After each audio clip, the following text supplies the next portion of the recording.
नमस्तुतेभ्यः। ओम नमस्तुतेभ्यः।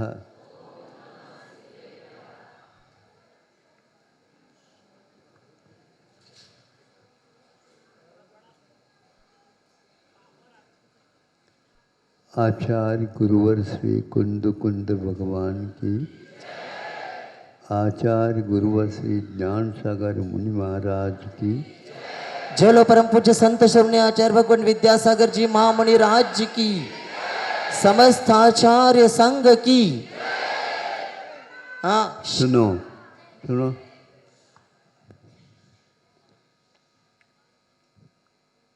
आपके शब्द कब व्यवधान उपस्थित करते हैं और कब सम्मान के प्रतीक बनते हैं, ये आप लोगों को ध्यान में रखना चाहिए।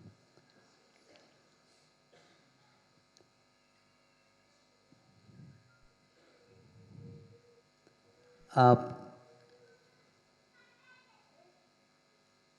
मंदिर के ऊपर ध्वजारोहण करते हैं।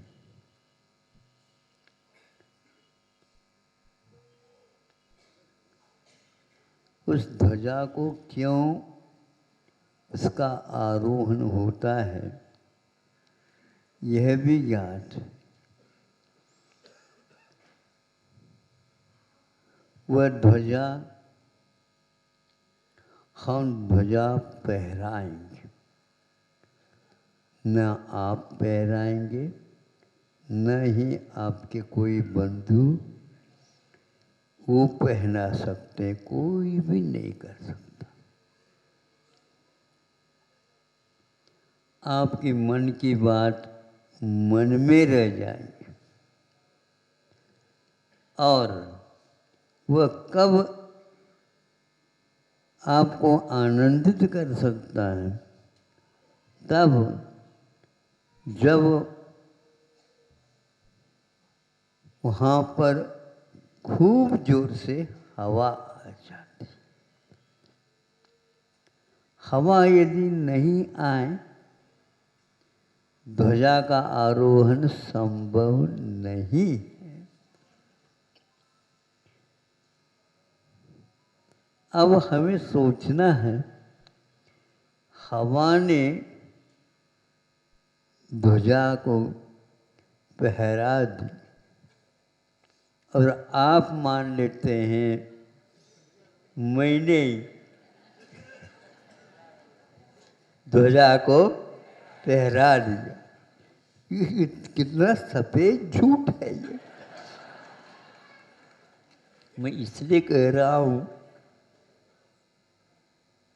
जब झूठ होता है इसको सफेद क्यों कहा आपने? तो आचार्यों ने उसको उत्तर दिया है, सत्य को जब कटु कहा जा सकता है तो झूठ को सफेद क्यों नहीं कहा जाए?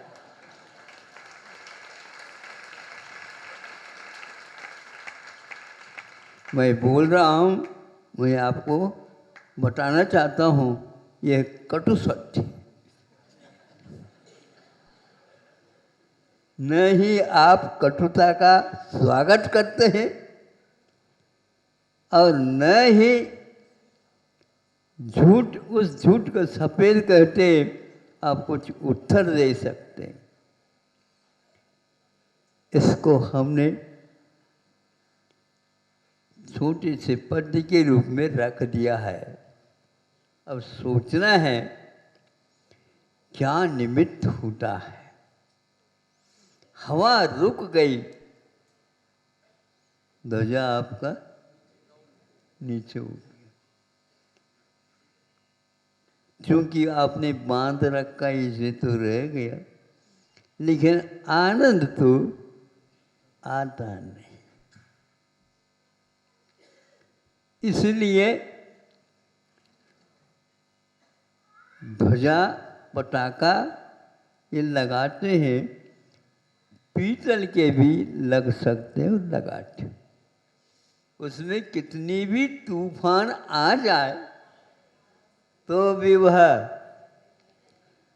रौंद तो ले लेगी, लेकिन हवा का काम वह तांबे का पताका कर रही है। उसी प्रकार हम हवा को याद न करके अपने उल्लास के साथ आरोहण करा देते हैं, तो कहाँ कहाँ पर आरोहण होता है? ध्यानारोहण भी होता है। ध्यान के समय पर हम अपने आप के आत्म तत्व को अथवा ज्ञान के माध्यम से अपने को ऊपर उठाना चाहें, उठा सकते हैं, और इसका आनंद आपको ही होता है, दूसरे को नहीं होता। कल्पना में भले ही हो, लेकिन वहाँ एक प्रकार से कल्पना न रह करके एक दिन वह साकार हो जाता है। आप लोगों को ऐसे स्वप्न की प्रतीक्षा करना चाहिए। हे प्रभु, आपने जैसे इस काम को किया है, वैसा मैं भी चाहता हूँ कि आप जैसे मैं भी अपने इस जीवन के शिखर पर ध्वजारोहण कर सकूं।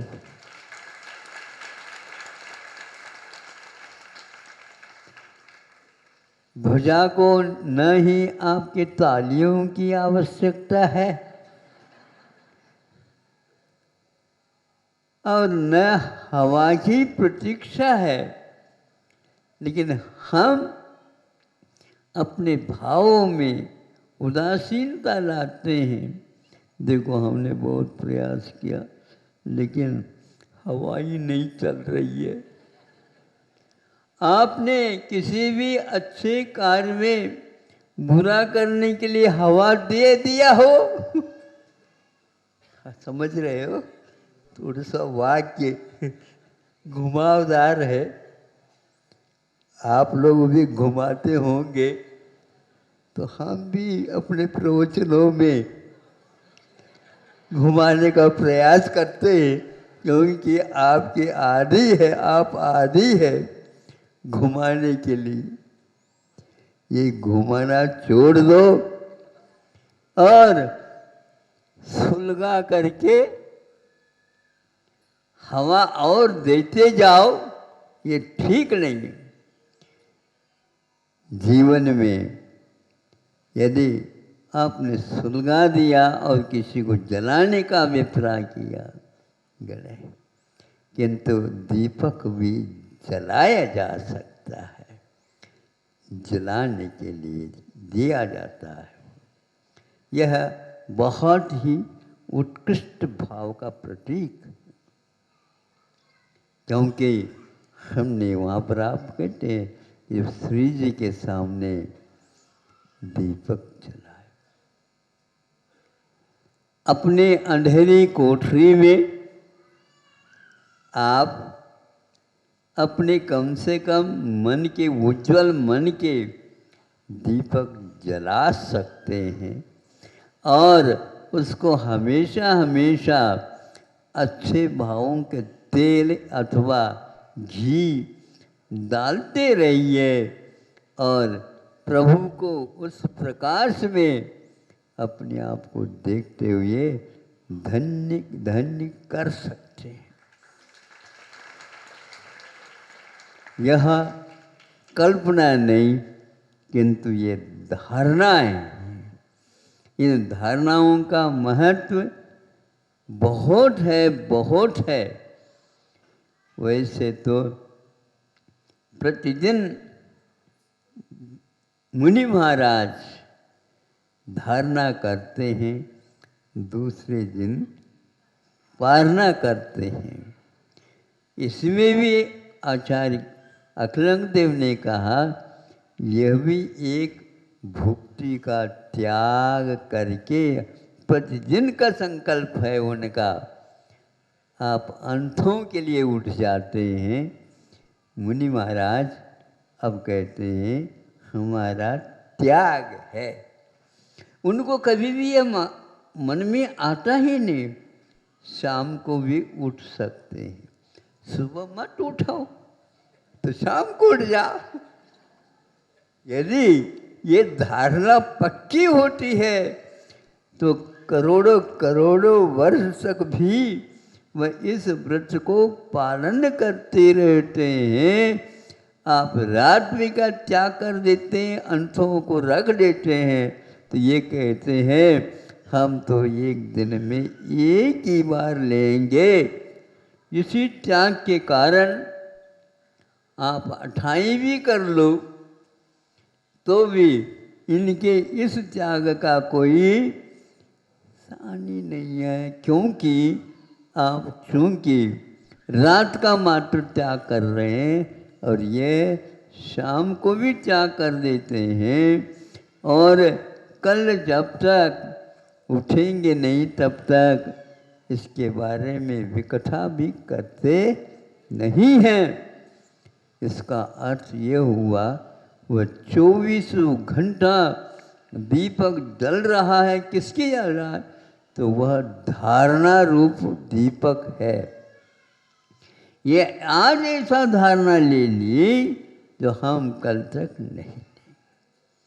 अब आप ही सोचिए भाव में किस प्रकार उत्कर्ष होता रहता। किसी भी प्रकार से वह अपने इस गुण को, व्रत को दूषित तक भी नहीं करना चाहते। तो इस प्रकार आप अपनी धारणा शक्ति बढ़ाइए, और अपनी धारणा शक्ति बढ़ाइए तो बढ़ती चली जाती है। और यदि आप धारणा नहीं बनाओगे तो शाम को पुनः वह कमज़ोर होने से क्यों हमने त्याग कर दिया। श्रावक के तो अच्छे हैं, उनको भी पंचम गुण स्थान होता है, दोनों हाथों में लड्डू ले लो। ये समझे, ऐसे यदि भाव हो जाए तो ये कहेंगे महाराज हमारे लिए आप परेशानी पैदा कर रहे हैं। कैसे के पीछे परेशान? इसलिए कि आपकी पालना की हम प्रतीक्षा कर रहे हैं। है क्या नहीं ये भाव? बिल्कुल। फिर हमारा क्या होगा? तो इसलिए आचार्यों ने इनको कहा तुम्हारी एक धारणा ने एक मुक्ति का त्याग किया तो हजारों हजारों व्यक्तियों के लिए पालना में, पालना करना ना पालना करना, इसमें जो लगन लगी है, ये भावना उनकी असंख्यात गुणी कर्म निर्जा के लिए कारण है। होलसेल दुकान है तो वह फुटकर दुकानों को भी प्रोत्साहित करता रहता है। आपकी होलसेल दुकान चलती रहे ताकि हमारी छोटी छोटी दुकान भी चलती जाए। इसलिए हम चाहते हैं आपकी भी छोटी छोटी दुकान खूब चले। नहीं समझे? खूब चले, उसके कारण हमारा होलसेल दुकान भी और ऊपर चले जाए। इस प्रकार एक पालना और एक धारणा का यह भाव आपके सामने रखा। कैसा लग रहा बताओ तो?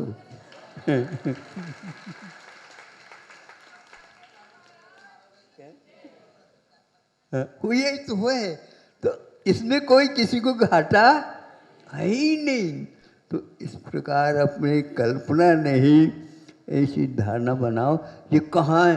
समय सार में भी धारणा की, विशुद्धि की, प्रतिक्रमण की, निस्सरण की, आदि आदि की कथा कही है उसमें एक धारणा भी है, तो उस धारणा के माध्यम से पृथ्वी धारणा, जल धारणा, अग्नि धारणा, वायु धारणा, फिर इसके उपरांत पदस्थ, रूपस्थ, रूपातीत धारणा, ऐसे ऐसे छलांग लेते जा रहे हैं, उछलते चले जा रहे हैं। एक सिंहासन के ऊपर अपने आप को बिठा करके और अरहत परमेष्ठ का स्वरूप का ध्यान, यह रूपातीत, यह पदस्थ पिंडस्थ धारणा का प्रतिफल है और सब काम होता जाता है। इसमें न उम्र की बात है और न ही जीवन की बात है। जब तक ये भाव रहेंगे तब तक ये काम हो सकता है। ध्वजारोहण करो और ध्वजा फहराओ और आनंद का अनुभव करते रहो। और इस प्रकार बार बार ध्वजाओं का परिवर्तन के लिए भी आगम में उल्लेख मिलता है। सुना तो था हमने, 48 दिन में एक बार ध्वजा का रोहण पुनः होता है। हमेशा हमेशा होना चाहिए। हमारे यहाँ ध्यान जब बताया, उस ध्यान में भी श्रेणी बताई। श्रेण्यारोहणात् पाक, श्रेणी के आरोहण से नीचे और श्रेणी के आरोहण होने के उपरांत ऊपर चले गए तो वह ध्वजा कभी भी उतरेगी नहीं और उसको चढ़ाने की कोई आवश्यकता नहीं। ये ध्यान रहे कि शिखर से भी, कलशा से भी ऊपर ऊपर ध्वजदंड से बंधा हुआ वो ध्वजा अनंत काल के लिए फहराते रहो। यही एकमात्र जीवन का लक्षण हुआ। अहिंसा परमो धर्मः।